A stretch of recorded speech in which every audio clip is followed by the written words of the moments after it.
अर्जुनासहित भीम नकुल सहदेव असेल यांचं मत काय होतं, युद्ध झालं तर हरकत नाही पण माघार घ्यायची नाही, त्यासाठी काय वाटेल ते करा. म्हणजे 5 गाव त्यांनी समाधानी होती. मग युद्ध करायची त्यांची मनापासून इच्छा होती. त्यामध्ये अर्जुनाचा समावेश. मला मुद्दा काय झाला लक्षात घ्या.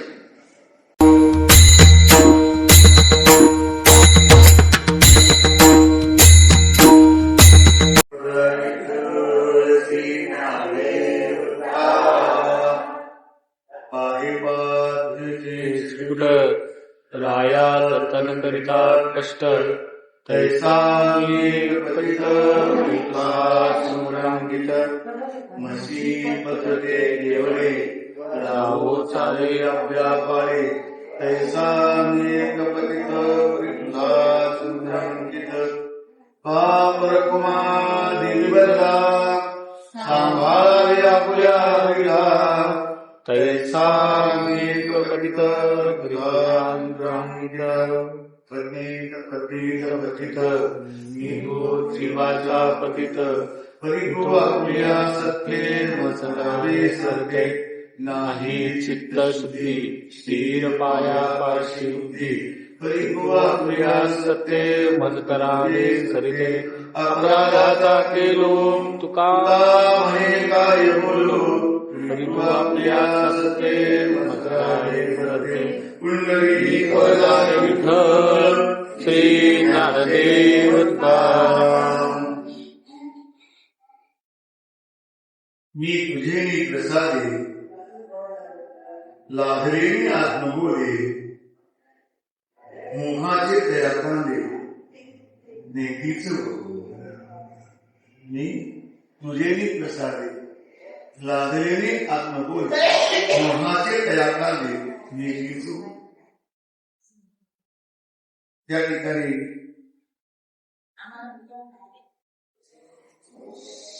अर्जुन भगवंताला म्हणतो की देवा तुझ्या कृपा प्रसादानं मला आत्मज्ञानाची प्राप्ती झाली आणि माझ्या अंतःकरणातील जो मोह होता तो मोह सर्व निघून गेला. आता तो मोह काही शिल्लक राहिला नाही. मोहाचे त्या कामिनीनेही तो शिल्लक राहिलेली नाही.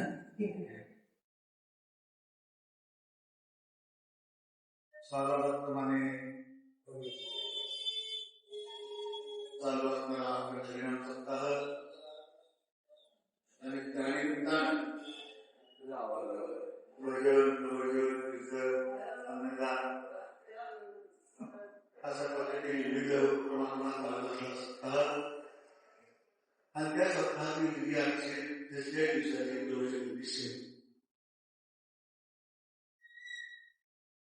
शिवसखीची होळी घेतली आहे. 18 स्वरूपाची ही उभी आहे. या होळीतून अर्जुन होतो की माझा मोह गेला, मी मोहमुक्त झालो आणि तो मोह जाण्यासाठी तुझी कृपा मला प्राप्त झाली आणि त्यामुळे माझ्या अंतःकरणातील मोह गेला असं अजून करून घ्यावा आपलं मनोगत व्यक्त करतो.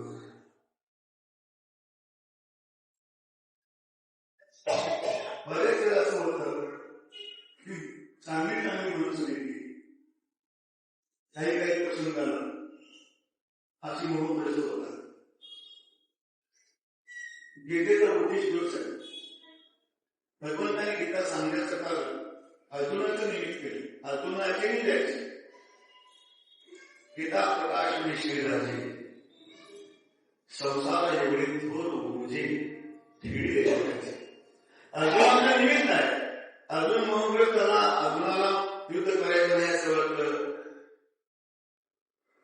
सगळे माझे सगळे त्यांच्या अंगात खेळलो, त्यांचं वाटलो, त्यांचा पोटाला मी चाललो, ज्यांच्याकडून मी ज्ञान प्राप्त करून घेतलं, ज्यांच्याकडून मी आयुष्याच्या बऱ्याच गोष्टी जाणून घेतल्या, ज्यांनी मला ज्ञानार्जन केलं, अशाच्यावरून मी युद्ध करणार नाही. कारण माझे रक्ताचे आहेत, काही माझे गुरुजन आहेत, काही माझे सगळे आहेत, काही माझे सोयरे आहेत आणि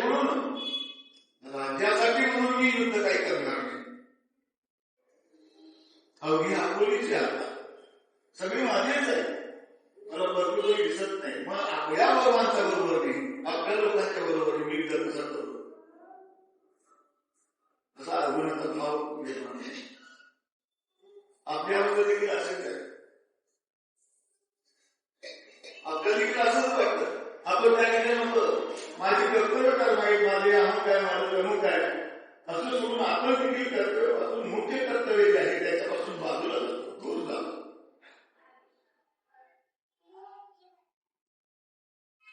अर्जुन काय सामान्य नव्हता. जेणे संग्रामामध्ये जिंकलेला विमान कंसाचा काऊ केला, पवारा पूर्ण केला, गंधर्वच ज्याने युद्धामध्ये भगवान शिवशंकरांना हरवलेलं होतं, त्यांच्याबरोबर युद्ध जिंकलेला असा अर्जुन होता. पराक्रमी होता, युद्ध होता, श्रेष्ठ धनुर्धारी होता. लक्षात ठेवा, जगातील सर्वोत्कृष्ट धनुर्धारी म्हणून अर्जुनाला ओळखलं जातं. आणि असा अर्जुन त्यावेळी युद्धाच्या प्रसंगी युद्धावर रणांगणावरती येऊन कुरुक्षेत्रावरती येऊन आपल्या हातातील गांडीव लक्ष आम्ही ठेवतो. खूप मोठी गोष्ट आहे. ज्यावेळी भगवंतांनी विचारलं होतं, कधी शिष्टाई करायला जाताना भगवंतांनी 5 पानाने विचारलं होतं, मी शिष्टाईकडे जातं, सगळ्यांचं मनोगत भगवंतांनी जाणून घेतलं होतं. अगोदर धर्मराजे युधिष्ठिराला विचारलं, शिष्टाई करायसाठी म्हणून कौरवांच्याकडे जातोय आणि तुझं काय मत आहे? कारण भांडवल उठवायचं आहे, इकडे गट आहे, इकडे गट आहे, आणि आपण मध्यस्थी करायचे असेल आणि त्यांच्याकडे आपण जातोय, ह्यांच्या बाजून आम्ही इकडे जाणार आहे, तर ह्यांचं काय मत आहे भांडवल विटवण्यासंबंधी ते जाणून घ्यायला पाहिजे. आपलं म्हणतात ते चालणार नाही, यांची काय भूमिका आहे ते समजून घ्यायचं आणि मग त्या पद्धतीने ह्या गटाकडे जावं, आपलं मनोबल आपली भूमिका मांडायची आणि त्यातून मधला पर्याय काढायचा. हे भांडवल विटवण्याचं काम असतं. त्याला शिष्टाई प्रकारे व्यवहार मग शिष्टाई करायचं जायचं आहे आणि म्हणून 5 पांडवांचं मनोबल जाणून घ्यावं म्हणून भगवान श्रीकृष्ण प्रथम पांडव युधिष्ठिराला जातात, म्हणतात अशा पद्धतीने मी शिष्टाईसाठी आपलं चाललोय, पण तुझं काय मत आहे, काय करावं, काय तुझं मत आहे शिष्टाईच्या दरम्यान? तर धर्मराजांसोबत सत्तीला असलेला आपला धर्मराजे काय म्हणतात, काही माहित माझं मत नाही. जर न म्हणता जर ते 5 गावामध्ये देत असतील एवढं ते काही समाधान नाही. पण युद्ध न करता जर हे होत असेल, अतिशय चांगली गोष्ट. कशाला पाहिजे, अमुक पाहिजे, तेवढं पाहिजे. त्यांनी जर युद्ध न करता 5 गावे जरी दिली तर त्या 5 गावात देखील आम्ही वृक्षावर संतुष्ट होईल आणि असं काय होत असेल घरात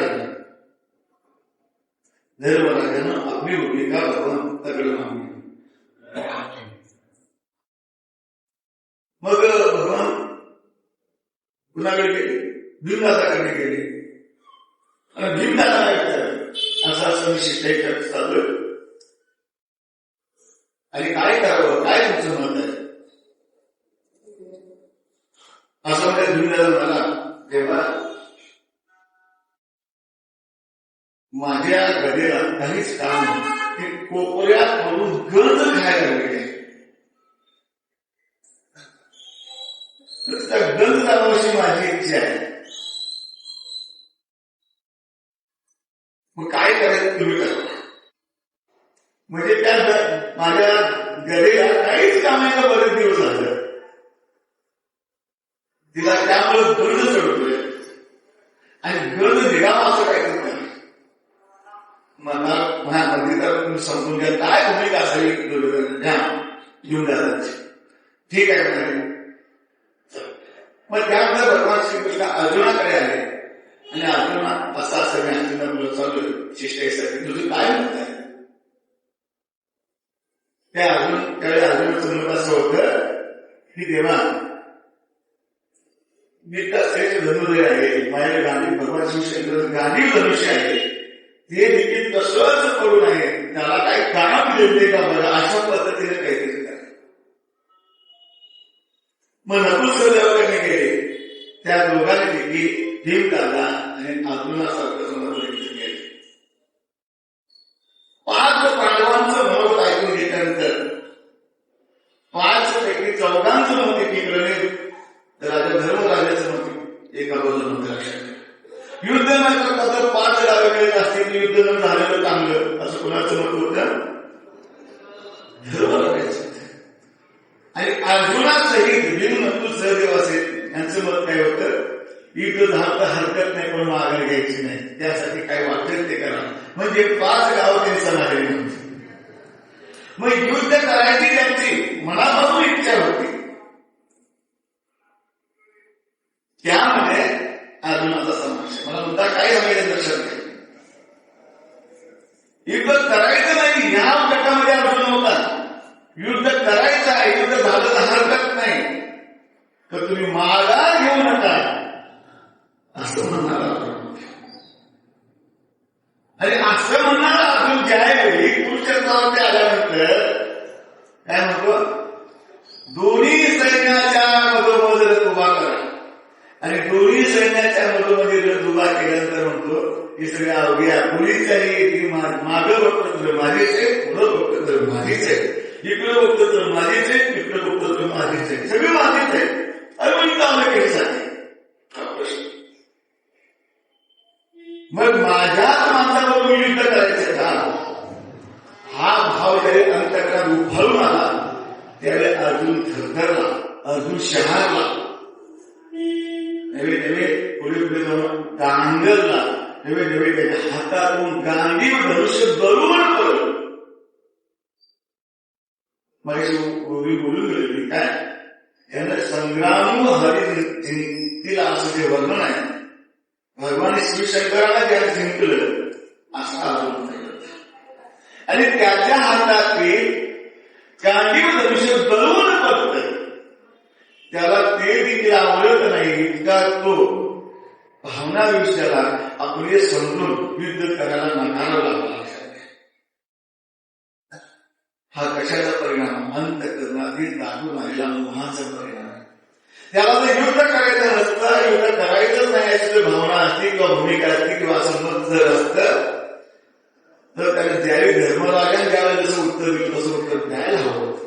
पण तसं उत्तर त्यावेळी दिलं नाही. त्यावेळी तो म्हणला नाही, माझ्या गाडीवर धनुष्याला काहीतरी काम दिलं असं काहीतरी करायचं असं म्हणणारा अर्जुन ज्यावेळी प्रत्यक्ष युद्धाच्या वेळी युद्धाच्या प्रसंगी कुरुक्षेत्रावरती येतो त्यावेळी म्हणतो की माझे अवघे आपलीच आहेत, सगळे माझेच आहेत आणि यांना मारून मला राज्य मिळालं ते राज्य मला नको. त्यापेक्षा मला भिक्षा मागावी लागली तरी हरकत नाही असं उत्तर त्याविषयी. त्यापेक्षा मला चोरी घेऊन फिरावं हरकत नाही, पण माझ्या मारून मी राज्य मिळवणार. आणि हा परिणाम कशामुळे झालेला आहे? इतका अंतकरणा हा बदल कशामुळे झालेला आहे? तो मोहामुळे झालेला आहे. मोह दाटून आला, मोह उभारून आला आणि मोहाचा पडदा डोळ्यावरती आल्यानंतर सगळं आवडीत दिसायला लक्षात. ह्याच्यापूर्वी का माहिती नव्हतं? दुर्योधन माझा चुलत भाऊ, सगळा चुलत भाऊ माहिती. याचं पहिले का माहिती नव्हतं? भीष्माचार्याच्या बोटाला धरून चाललेलं इथे ह्याचं पहिलं माहिती नव्हतं? गुरु द्रोणाचार्य मला धरून पारणच केले सगळं माहिती होतं. तरी देखील युद्ध करायला तयार होता. तरी युद्ध करणार नाही असं म्हटलं नाही. युद्धासाठी काय सज्ज होता, त्यासाठी काहीतरी करा असं म्हणणारा आहे. आणि नेमक्या वेळेला आता आणतात ना घोडा हे मैदान आहे, आता लढाई करायला पाहिजे, युद्ध करायला पाहिजे. त्यावेळी अर्जुन म्हणतोय मी युद्ध करणार नाही, हे माझेच आहे किंवा युद्ध करायचं.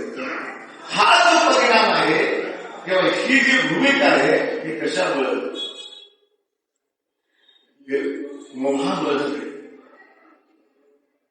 असा हा मोह मनुष्याला कर्तव्य कर्मापासून च्युत करतोय, परावृत करतोय. असा हा मोह मनुष्याला कर्तव्य कर्म करायला परवानगी देतो. मनुष्य डरणी होतो, त्याचं चित्त अस्थिर होतं आणि मग आलं की बाकीच्या सगळ्या गोष्टी चुकाय चालू होतात आणि हे सगळं मोह करतो लक्षात घ्या. आणि अशा पद्धतीनं मोह चालून आल्या कारणानं अशा पद्धतीनं मोहग्रस्त अर्जुनाला मोह ठरवण्यासाठी म्हणून भगवंतांना पुरुष ठरवते गीता सांगितलं. मग भगवंत माझ्या आपल्याला समजावून ऐकणार नाही. एक समजावण्याची पद्धत असते, एक प्रसंग किंवा वेळ असते. हे कुठं समजवायचं, घरात समजवायचं. आता रणांगणावर अशा पद्धतीने असं सांगितलं बसायची वेळ नव्हती. त्याला असं सांगायला लागणार होतं की त्याच्या अंतकरणातील मोह गेलाच पाहिजे असं सांगायला. त्यासाठी भगवंतांनी गीता गीता तत्व गीता म्हणजे गीता सांगितली. आणि मग त्या प्रसंगात मला सांगायचा मुद्दा एवढाच की असा हा मोह भऱ्याना मोहग्रस्त करतो आणि आपल्या कर्मापासून आपले जे इष्ट कर्म आहे त्या कर्मापासून पराभूत करतो. आता या ठिकाणी पाहायला गेलं त्यावेळी भगवंताने म्हटलं ना, भगवंताने उपदेश करणं असं म्हटलंय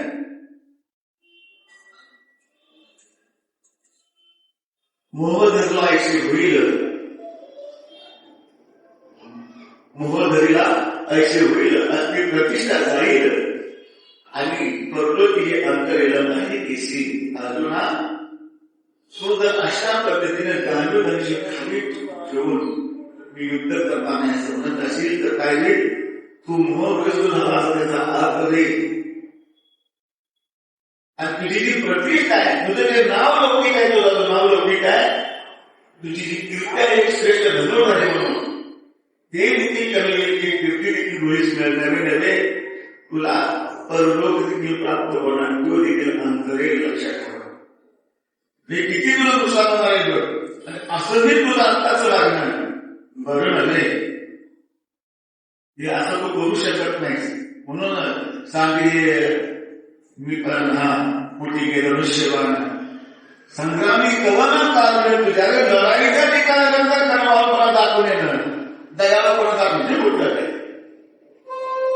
दयाळपणा कुठं जिथे यायला तिथे यायलाच पाहिजे. आता ह्या ठिकाणी तणाव युद्धाला आल्यानंतर जिथं तणाव नाही तिथं द्वेष पाहिजे, दोष पाहिजे, ईर्ष्या. खरं शत्रूला हरवायचं आहे त्या ठिकाणी शत्रूविषयी अंतर्गत दयातून चालत नाही, कर्मातून चालत नाही. आणि म्हणून म्हणताना ठीक आहे धनुष्यबाण ते जोरसेला विचारांचा काढून टाक आणि धनुष्यबाण घेणे लढायला का युद्धाला सज्ज हो अशा पद्धतीने भगवंताने उद्देश केला. तरी भगवंतांनी त्यासाठी अजून आता मोह घालवण्यासाठी म्हणून गीता सांगितली. आता या ठिकाणी असा विचार करता आपल्याला अर्जुनाचा जो मोह आहे हा सात्विक आहे. द्रोणाचार्याचा जो मोह आहे तो राजस आहे आणि धृतराष्ट्राचा जो मोह आहे तो तामस आहे. आता तुम्ही म्हणा हे मोहाचं बरंच झालं. राजस मोह, हा सात्विक मोह, राजस मोह आणि तामस मोह. आता मोह काय जसं म्हटलं जातं ना, सोन्याची जरी सुरी असेल तरी कापणारच आणि लोखंड जरी असेल तरी कापणारच. किंवा असं म्हणतात का बंधन काय, लोखंडाचं जरी कड्याला बांधलं तरी बंधनच आहे, सोन्याच्या बंधनच आहे ना. ते तसं सात्विक असता काय, तामस असता काय, राजस असता काय, शेवटी तो मोहच आहे.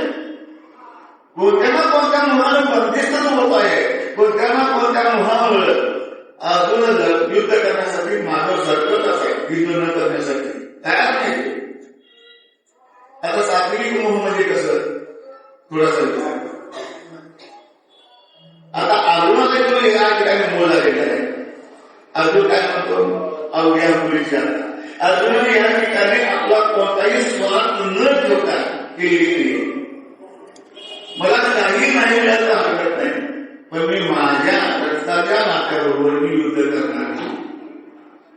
म्हणजे इथं लाभांचा विषय नाही, स्वतःसाठी काही प्राप्त व्हावं हा विषय.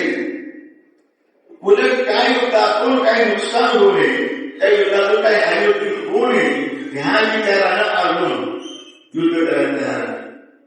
दुसरा काय स्वार्थ काय अर्जुनाचा? अर्जुनाचा दुसरा कोणताही स्वार्थ नाही. त्यावेळी अर्जुन काय म्हणतो? उलट पक्षी म्हणतो मला युद्ध न करता भिक्षा मागायला लागणे हरकत नाही म्हणणं आहे ना, ते ह्याच्यातून प्रकट होतं की अर्जुनाच्या अंतःकरणानुसार कोणताही भाव नाही आणि त्यामुळं या मोहाला सात्विक मोह असं म्हणतो. म्हणजे स्वार्थ कोणताही नाही, स्वार्थ दर्शना मोह नाही आणि म्हणून याला सात्विक मोह म्हटलं जातं. जसं सात्विक मोहाचा व्यवहार बघा,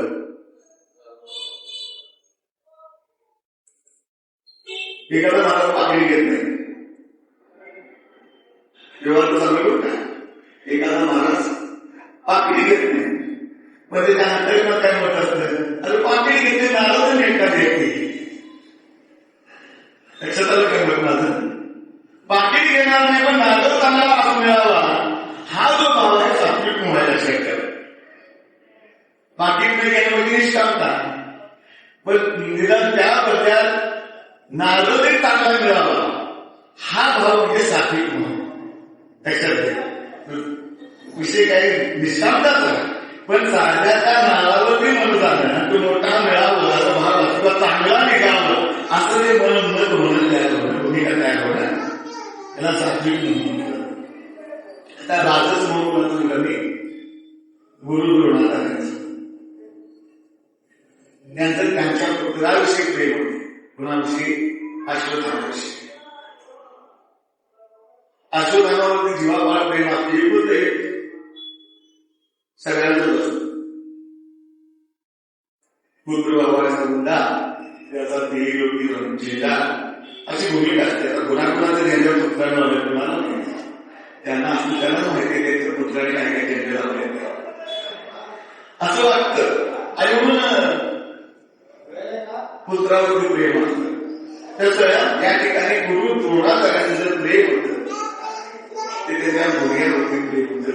हा राजस मोह झाला आणि तामस मोह राजातून कशाचा होतो. ते 100 मोर त्या 100 त्यांचा काय महत्व की दुर्योधन नाला काय त्यांना माहिती होतं, दुर्योधन मूर्ख काय त्यांना माहिती होतं, दुर्योधन नीतीनं वागवलं हे देखील त्यांना माहिती होतं. म्हणजे माझा मुलगा मूर्ख आहे, माझा मुलगा नालायक आहे, माझा मुलगा नीतिमान आहे, अनितीनं वागतोय, माझा मुलगा कधीच बरोबर वागला नाही हे देखील माहिती होतं. तरी देखील जे मंडूचं राज्य माझ्याच मुलाला मिळावं हा तामस म्हणून म्हणजे चुकीचं सगळंच आहे, तरी देखील आपल्याला पाहिजे त्याला तामस म्हटलं जातं. बरोबर काहीच नाही. म्हणजे न्याय हक्काचा विचार करायला गेलं तर पांडवांचंच राज्य तर इकडं बळजबरीनं हिसकावून घेतल्याप्रमाणे आलेल्या हक्क दाखवल्या आणि हा जो मोह आहे गुरुकृष्णाचा त्याला तामस म्हणून म्हटलं जातं. आता वास्तविक कसं आहे, तिन्ही प्रकारचे मोह, राजस काय, सात्विक काय, राजस काय, तामस काय, तिन्ही मोह जीवाला बंधनकारकच आहे. आणि या मोहामुळे काय होतं, एक लाईन चालू होते, मोह जिथं आहे तिथं लोभ येतो आणि लोभ जिथं आहे तिथे शोक आपोआप येतो.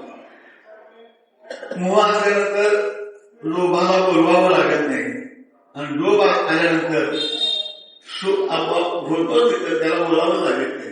तर लोभाला मृत्यू होतो, मृत्यूमुळे दुःख म्हणजे शोक होतो. हे कुणामुळे होतं? मोहामुळे होतं. आपला व्यवहारात आपण बारीक बारीक गोष्टीचा विचार करत नाही कधी, त्याला काय होतं, मला काय होतंय असं बऱ्याच गोष्टी आपण करत.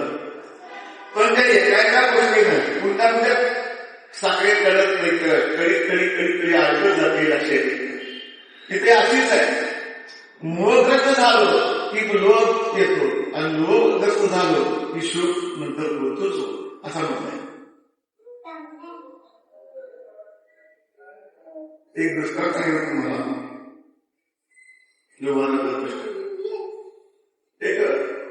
वयस्कर मनुष्य 570च्या वर्षात वय झाला असेल आणि काय माहिती घोडापुढे त्याला नारळ म्हणजे त्याला म्हणाल्या काय झाली का सगळ्या नोटीसा येऊन गेल्या कार्याची पांढर झाल्या माझं नाही हात बाहेर गुलाबपदी झांबले करण्याची पती झाली वाच्या बोले उघडले मूग नाते लोळ लागले लाळ आणि शूळ आणि श्रवणाभरी याची झाली अवधी करती हाड हाड अशा परिस्थितीपर्यंत तुम्ही आलेला आहात.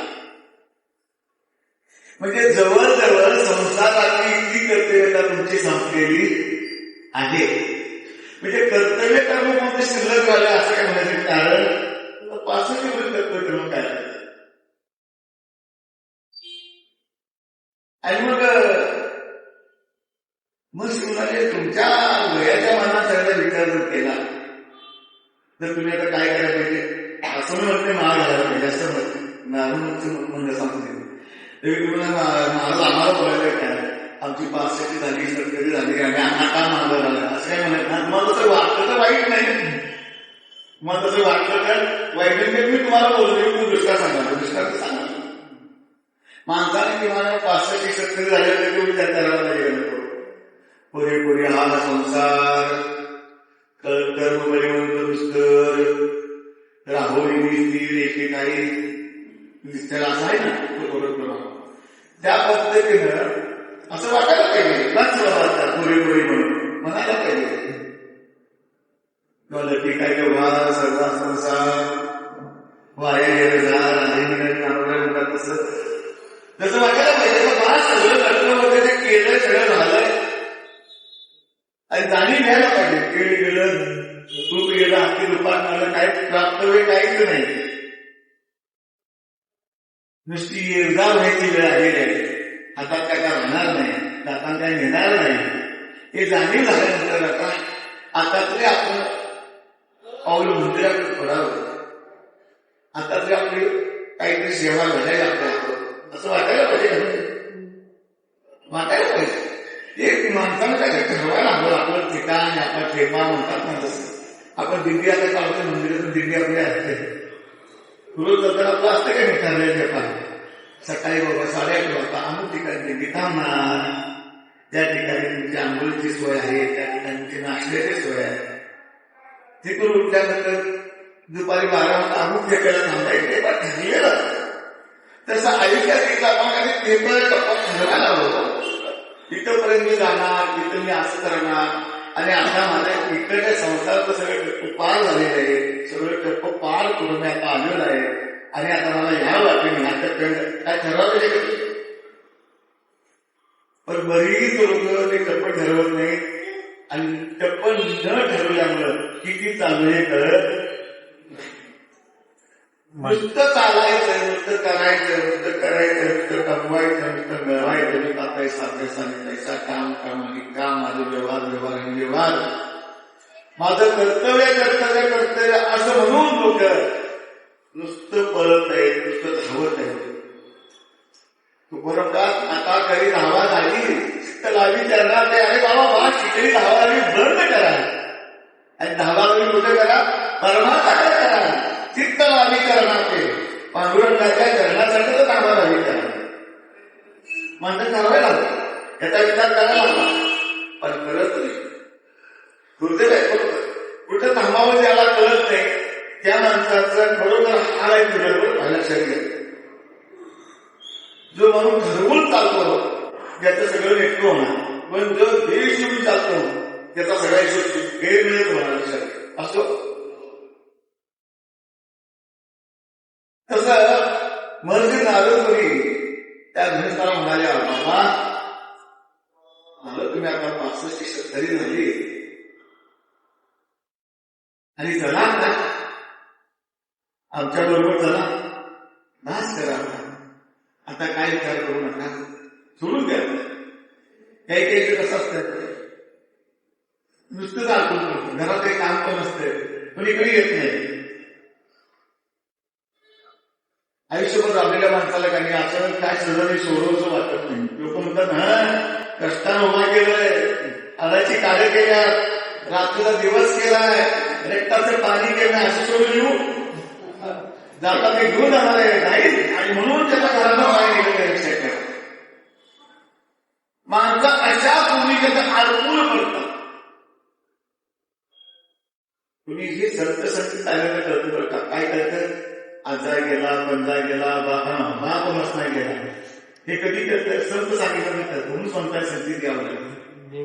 देखत देखत नातू पतू तोही त्याचा झाला. त्याने काय नेलं नाही, त्यांनी काय नेलं नाही, तुमच्या नेणार नाही हे तुमचं सांगावं लागतं. त्याच लोकांचं डोळे उघडतात. नाहीतर मग अध्यात्मिक न डोळे उघडे म्हणतात जसं. मग त्या आजोबाला म्हणजे चला बाबा चला, तुमचं इथं कर्तव्य कर्म संपलेलं आहे, इथे कर्तव्य झालेलं आहे, आणि चला विचार. आजोबा म्हणाले नाही, अजून मला यायचं नाही, अजून माझे काही काम. ठीक आहे, संत मान्य तुम्हाला धक्का द्यायला तयार आहे, तुम्ही फक्त हो म्हणायचं खुश आहे. जाणून बुजून काही धक्का मारणार नाही. लक्षात जसं तुम्हाला देव बोलवायला तयार आहे, तर तुम्ही तयार पाहिजे ना. तुमची एक इच्छा नाही, बोलवलं तुम्ही यायला तयार नाही. तसं ते आजोबा आले नाही. मग अजून निघून गेले. आणि मग सरकारी झालेली होती. आणि 5 वर्ष आजोबांनी कशी टाकले आणि आजोबा गेले. कुणीकडे गेले, गावाला गेले. कायमच्या परत नाही येणारे गावाला गेले. गावाला गेल्यानंतर आजोबाचा म्हणून सगळं आरोग्याला होता. घरात आलं प्रेम होतं, कष्टानं उभं केलेलं,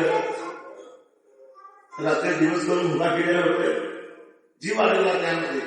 आणि आजोबा बैल झाले. आणि त्या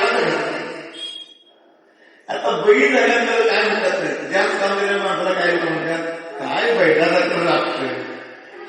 म्हणजे बैलाला किती लाभावं माहितीये का. आता मी हे पुढचं बोलत नाही, काय बैलोबा झाला असं काय म्हणणार. बैलोबा म्हणजे माहितीये काय, माहित नाही. जो बायको चाललेला बैलो मी तसं काय म्हणणार. मी फक्त एवढंच म्हणणार, काय बैलासारखं लागतं असं. म्हणजे आजोबा त्या घरात बैल म्हणून आले. आणि मग थोडे दिवस बैल म्हणून काम केले. त्यानंतर बैलाच्या अवच्यामध्ये आजोबा वारले. तिथं काळाला कार्य संपलं. आणि त्याच घरात आजोबा पुत्रा म्हणून आले. आता बैल झाल्यानंतर आजोबा त्याला देखील मशीन अजून बोलवायला का, चला येणाऱ्या आजोबा बोलवायला नाही नाही माझे आजोबाचं शिल्लक काय, माझी नातवर बोलत सगळी खेळतात तिथं, मला कधी बघायचं आहे ना. बैल आपल्याला देखील मशीन बोलवायल्यानंतर आजोबा गेले नाही. पहिलाच कार्य संपलं, पुत्रा झाले. पुत्रा होऊन आजोबाच्या घरात आले आणि घरादाराची राखण करू लागली. त्या दरम्यान देखील मशीन आणून आले, चला बाबा आता चला, काही काय किती करायचं आहे, किती ह्याच्यासाठी किती केलं तर काय केलं पण म्हणणार नाही. तुम्ही गेल्यानंतर नाव लावून मोकळे होते लगेच, काय वेळ करू नका, चला लवकर. आजोबा म्हणाले नाही आजोबा, तुम्ही म्हणताय ते बरोबर आहे का असताना, पण अजून माझं ह्या म्हणताय निघलेलं नाही, मला माझा अजून बघायचं. ठीक आहे म्हणाले. पुन्हा नारायण निघून गेले आणि पुत्राचं देखील आयुष्य संपू झालं. आणि त्याच घरात आजोबा सर्प होऊन आले. सर्प होऊन आल्यानंतर कुठं चालू घराच्या भोकात तिथं कुठेतरी असं साखळी राहून एक दिवस त्या ठिकाणी लहान मुलं खेळताना सर्पाला बघितलं. त्याने त्याला हात लावला.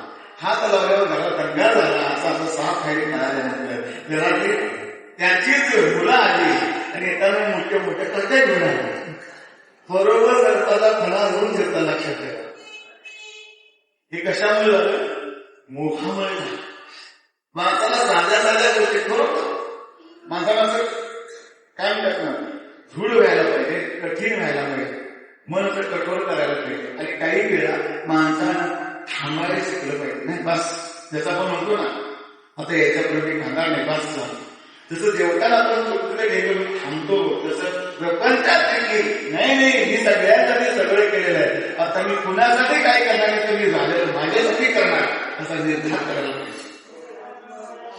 असं करत नाही त्या मोहा आणि त्या मोहातूनच मग लोक निर्माण होतो. सुजय नावाचा राजा होता, ब्राह्मण होता, कोटी संतान काही कोटी संतान नसल्या कारणानं तो काय करत होता, रोज ब्राह्मणांची सेवा करायची. ब्राह्मणांची सेवा करायची, त्यांना अन्नदान वगैरे करायचं, त्यांना स्वरूपदान करायचं, आपल्याकडे जेवढं काही करणं तेवढं रोज दान धर्मात वाटायचं, त्या ब्राह्मणांची सेवा करायची. आता कोटी संतान आहे, मला ते विरोध असते, मला ते विरोध असते. अरे मी एवढं केलं, एवढं माझ्या पाठीमागं सगळं आहे, हे कुणाला द्यायचं काय, याला वारसवर पाहिजे का नाही. अशा पद्धतीने मला ते कुठं तरी ते असं जाणीव कायम सतत असते. आणि मग शेवेद्र होते आणि एक दिवशी महर्षी नारद म्हणे आले आणि म्हणाले, तुम्ही ब्राह्मणांची जी सेवा करताय त्या सेवेने मी तुमच्यावरती प्रसन्न झालो, आणि तुम्हाला काही इच्छा असेल तर ना काही जर वरदान माझ्या मला द्यायचं आहे. आता राजा ज्याला वरदान मागा म्हटलेलं आहे तो राजा नाही, त्या राजाला काय वरदान मागावं.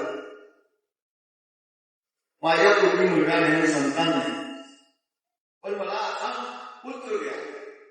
कसा पुत्र द्या, याची निष्ठा आणि त्याचं मूत्र सुवर्णाचं व्हावं असा मला मुलगा. काय मागितलं, त्याची निष्ठा आणि मूत्र सुवर्णाचं व्हावं असा मला मुलगा द्या. ठीक आहे. मग तथास्तु म्हणतात वर दिला, त्याला मुलगा झाला. मुलगा झाल्यानंतर त्याची निष्ठा सुवर्णाची, सोन्याची आणि मूत्र सोन्याचं.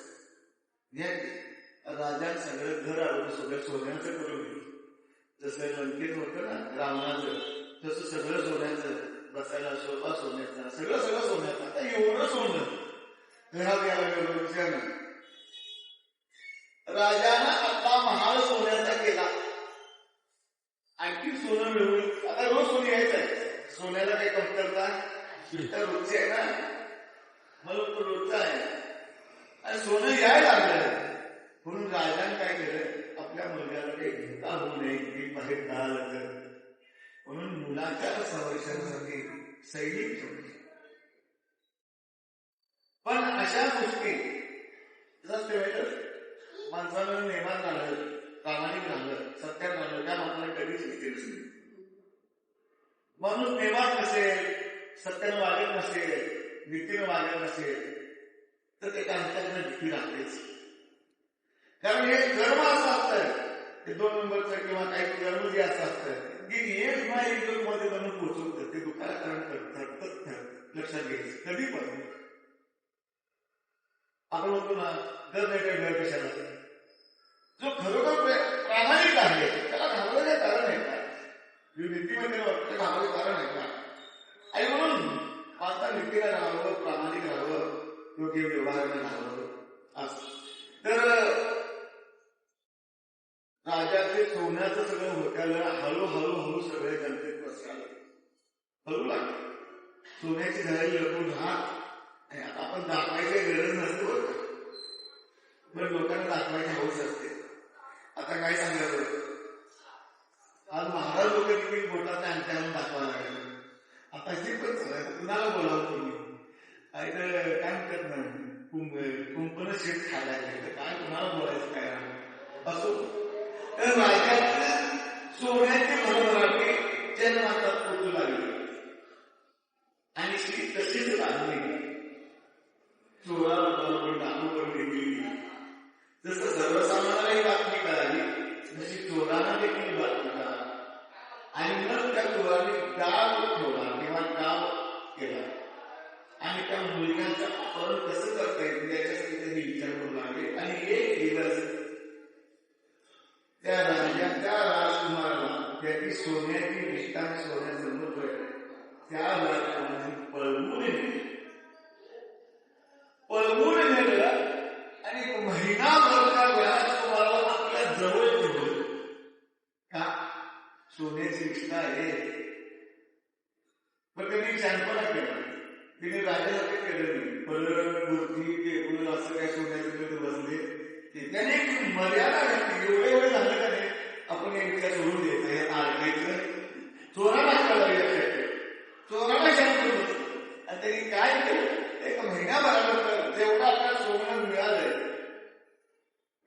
त्यावेळी त्यांनी विचार केला एक आपण जास्त दिवस आपण हे करू शकणार नाही तर आता काही नाही त्याचे महाकाळी म्हणजे आमच्यापर्यंत पोहोचते आणि आपलं बरोबर त्याच्याऐवजी काय पण मुलग्याला सोडून द्यावा सोडून द्यावा तरी तिथे आपले त्याचे टाकलं तरी ती त्याला उलटू जात आहे म्हणून त्यांनी काय केलं त्या मुलग्यालाच क्लास केला मुलग्याचाच वर्ग केला हे कशाचा परिणाम आहे लोभ त्या लोभ होतं आणि जो लोभ येतो लोभ आला हे अशा पद्धतीने माणसाचा घात होतो त्याच्यावर आणखी दृष्टांत असाच आहे एक शेतकरी शेती करायची एक वर्षी पाऊस पडला नाही दुष्काळ पडला शेतात काही पिकलं नाही आता गुजरात कशी करायची रोजीरोटीचा प्रश्न निर्माण झाला पण शेतकऱ्याला जे का इथं तिकडे काही वेळ बसले आपल्या रानात जाऊन बसायचं त्याचा जीव प्राण द्यायचा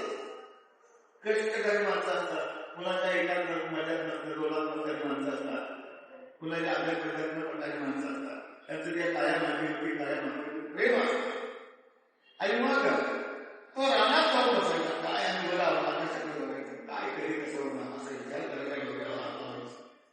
आणि एक दिवस रानात त्या ठिकाणी भगवतीच्या बाजूला एक वारुळ होतं आणि त्या वारुळातून एक सर्प बाहेर आला सर्प बाहेर आल्यानंतर त्या शेतकऱ्याला त्या सर्पाला दया आहे त्यांनी काय केलं आपल्याकडे जवळ ते दूध काही होते ते एका वाटेत त्या सर्पाला ठेवलं त्या वारुळाला ठेवलं त्या वारुळाला दुधाची वाट ठेवल्यानंतर सर्प आला ते सर्प दूध प्यायला आणि दूध पिऊन जाता जाता त्या सर्पात त्या वाटेत एक सुवर्ण वगैरे आणि सर्प निघून गेले ज्यावेळी शेतकरी वाटे घ्यायला गेला तेव्हा त्याच्या तिला सुवर्ण दिसते त्याला काय केलं देवाचं त्याला ते बोलला मग तो शेतकरी रोज शेतात जायचा लागला दूध घेऊन जाऊ लागला आणि रोज दूध घेऊन जाऊ त्या त्या सर्वांची बांधव होता सर्व द्यायचा भेटे नेमाने दूध द्यायचा जाताना सोडून भेटायचे बरेच दिवस चालला अशा पद्धतीने चालू झालं नित्याचा क्रम झाला शेतकरी रोज येता रोज सोडून रोज दूध येतात रोज सोडून असं नित्याचं चालू पण शेतकऱ्याला जी बरोबर कुणालाही सांगितली पण प्रसंग निर्माण झाला आणि कालांतरानं प्रसंग निर्माण झाला आणि त्या शेतकऱ्याला गावाच्या बाहेर दूध गाडी जायची वेळ आली आणि मग त्याला शेताला जाता येणार नाही कोणत्या दिवसाला मुक्काम करावा लागणार आणि आपण जो विक्रेने केलं खंडित होणार या विचारानं त्याला मुलग्याला आपल्या दूध सांगितलं काय सांगितलं असाच तो राहणार तुला ते वारुळ आहे त्या ठिकाणी तू जाऊन काय कर ती वाटी घेऊन जाताना दूध घेऊन जा आणि त्या वाटीत दूध ठेव वाटी काय करू नकोस त्याला तुला सांगायचं पण आता प्रश्न काढायला आपल्या मुलग्याला सांगितलं आणि मग वडिलांनी सांगितल्याप्रमाणे तू मुलगा जाताना दूध वाटी घेऊन रानात गेला रानात त्या वारुळाजवळ गेला आणि वडिलांनी सांगितल्याप्रमाणे वाटी दूध उतरून ठेवला आणि बाजूला थोड्या अंतरावर सर्वाला माहीत कोणाला विषय होता नेमक बाहेर आल्यानंतर वाटीला दूध प्याला परत जाताना नेमाप्रमाणे जाताना सुवर्णाची मोहर या ठेवली हे उत्कृष्ट कोणी लागून त्या मुलांना बाहेर आल्यानंतर मुलगा जवळ आला त्यामध्ये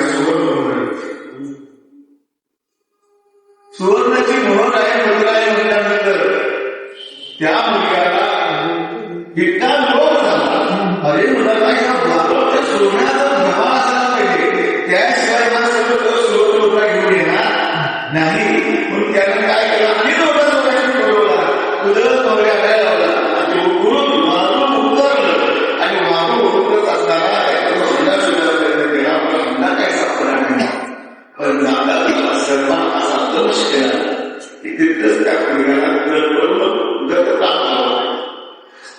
कशाचा परिणाम आहे लोभाचा परिणाम म्हणजे मोह आला की लोभ येतो आणि लोभ आला की नंतर श्लोक होतो आणि त्यामुळे सोडतो असा हा मोह आणि असा हा मोह अर्जुनाला लागला. आणि हा मोह जगतो कशाने मुळात रचनेमध्ये अज्ञान आणि मोह जाण्यासाठी हा मोह घालण्यासाठी ज्ञानाची गरज आहे. आणि ते ज्ञान संत आणि देव शकतात आणि तेच ज्ञान त्या निमित्तानं गीतेच्या माध्यमातून भगवान श्रीकृष्णांनी अर्जुनाला प्राप्त करून दिलं. आणि या निमित्तानं भगवंताने गीता सांगितली. श्री गीता हा विष्णू अर्जुन बोलत श्रीविष्णू श्री गीता कृष्ण अर्जुनाचे भगवान श्रीकृष्णाने अर्जुनाला गीता सांगितली. अर्जुनाचा मोह केला आणि ज्यावेळी मोह केला त्यावेळेला अर्जुन होतो की मी तुझेही प्रसादे लागलेले आता बोले मोहाचे नेहमी शिकलो. तेव्हा तुझ्या मोहात प्रसादानं माझ्या अंतःकरणात जो मोह होता तो मोह आता नाहीसा झाला. माझ्या अंतःकरणातील मोह निघून गेला, पूर्णतः निघून गेला आणि त्यामुळे मी आता युद्ध करायला तयार आहे. बऱ्याच वेळा आपल्याला असं वाटतं एवढ्या काय होतं एवढ्याच वेळ मिळतं थोड्या थोड्या आपण मोह करतो आणि त्यातूनच पुढे मालिका तयार होते आणि मग त्याचा अधिक लोभ होतो आणि लोभावर आपण गुंतून पडतो आणि मग गुंतून पडल्यानंतर ते सोडावंसं वाटत नाही. पण एक शोधायचा चालत त्याला शोधतो लक्षात ठेवा. आणि म्हणून सगळ्या कारणाला जर काही कारण असेल तर मोह कारण होत आहे आणि तोच मोह भगवंताच्या उपासकांना गेला असे तुम्ही तुझेही प्रसादे लागलेली आत्मबोधे मोहाचे जगाकडे सोडून देवा तुम्ही कृपा प्रसादांना मोह केला असे या मुलीचा अर्थ आहे. हरीश्वर श्री नारायण कुंडली